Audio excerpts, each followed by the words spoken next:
Do not panic if you have a Disney cruise coming up. The Disney Cruise Line community has been in an absolute frenzy. Disney just quietly dropped a sweeping update to its policies on board, rolling out fleet-wide between June 3rd and June 8th of 2026. Today we are breaking down exactly what is changing, why Disney is doing this, and what it actually means for your packing list. Spoiler alert, your favorite traditions will still be alive and well, but the wild multi-room hallway takeovers, well, those are definitely history. Now make sure you stick around till the very end because Disney snuck in a third policy you guys are gonna wanna know about. Let's start with the big one, stateroom door decorations. For decades, this has been a Disney Cruise Line tradition to decorate your door. It's like a rite of passage. And not only is it just fun to decorate your door, it also really serves as a purpose. So for someone like me who has littles, when they're zipping down the hallway, it's like, oh, there's our room. And maybe if you're an adult and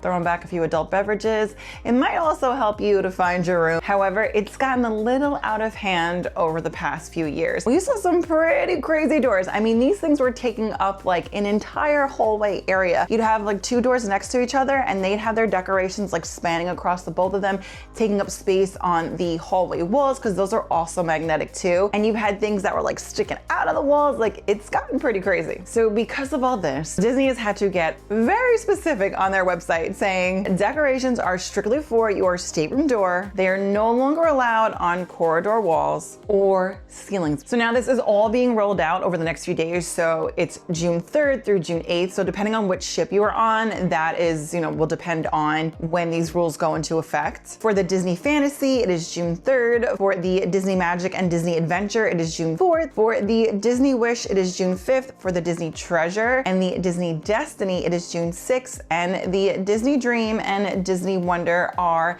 June 8th. So why did Disney do this? Well, it comes down to two things, safety and courtesy. If you've been on a Disney cruise before, you know that the hallways are super narrow. Trying to navigate those hallways with a double stroller can be very difficult. We know from experience, we've had to do it 4 different times on 4 different ships, 4 different cruises. So plus if you're someone who is in a wheelchair, you might experience similar difficulties trying to navigate those hallways with things sticking out all over the place can be a little challenging. So when these massive decorations protrude the hallways, they not only make it difficult for fellow guests to get through and get around, they also make it difficult for the cast members who have their carts who might be cleaning your rooms or doing bed service, your like turn down bed service.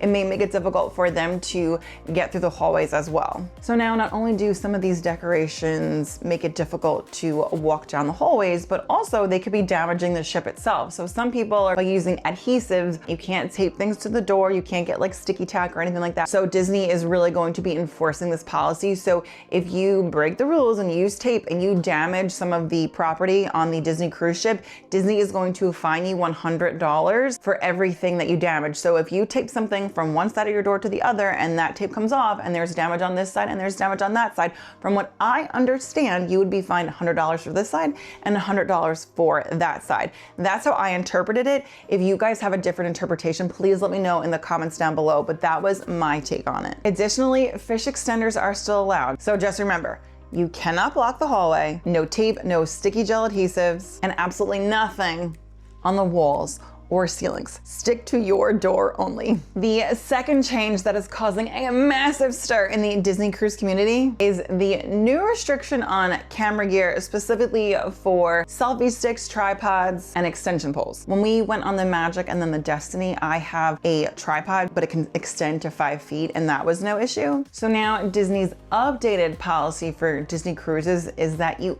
are still allowed to bring them, but there's a bit of a caveat there. They can only be used in public spaces if they don't extend beyond 18 inches. So if you do have a long extension pole, you can still bring that on the ship, but it has to stay in your stateroom. But really it's only like, what is that, like 1.5 feet? So it's not that big. So I guess people will have to resort to other things. I know a lot of people use like the MagSafe things to do it, but I mean, I had something MagSafe, this like thing that was built for the cruise, but like it didn't really work that well because it turns out there's not a lot of magnetic things around except your walls in your cruise cabin. Okay guys, let me know in the comments down below. If you have something that's MagSafe, what have you clipped it to on the ship that was like A, allowed, and B, that was like actually magnetic? Because I couldn't even do it to the balcony on our veranda. Like it didn't even attach to that, like the magnetic thing I had. Okay, well, I'm totally getting off on a tangent here, but yeah, so that is the rule. So you can bring these things, they cannot go extend beyond 18 inches when you're out in public, and you have to keep it in your room at all other times. Now, if you're wondering why these things are suddenly not allowed anymore, apparently there were issues where people were taking out their like 5-foot tripods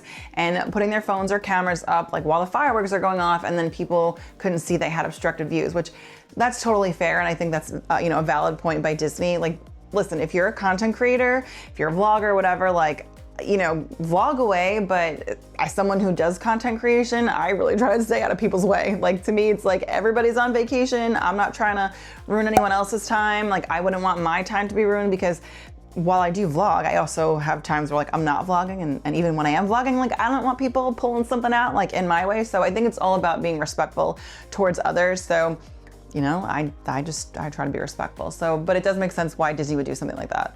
So now if you are packing for an upcoming Disney cruise, do yourself a favor, measure your tripod or what have you ahead of time. Like I said, I'm probably going to, I definitely will put like a little mark on mine so I know how far it extends. Like I will not like make it go beyond 18 inches. I don't want to break the rules. So I would like mark it and make sure that it doesn't go beyond that when you do open it up. If you have ideas on what else you can use to take photos, I know some people have like the little tripods that can wrap around, say, their stroller or something. I have one of those. I don't really love it. We've used it a couple of times, but like I don't really find it easy to use. So if you have some ideas, let me know in the comments down below what you could use as an alternative to take pictures, since you cannot have a selfie stick or the tripods in public areas, because I feel like everyone is gonna wanna know like what can you use. So again, if you have some ideas, please let me know in the comments down below. Now, while everyone was fighting in the comments over on Facebook, Reddit, or wherever you're reading this, Disney snuck in a third policy change. They actually updated their alcohol carry-on allowance. Previously, the rules were a bit more relaxed depending on the port, but Disney has officially standardized it. Guests 21 and over can bring a maximum of one unopened 750 milliliter bottle of wine or champagne, or one 6-pack of beer. It's 12-ounce cans. And this is for your carry-on luggage on embarkation day. But on the bright side, they did lower their dining room corkage fee from $29 to $20. So, you know,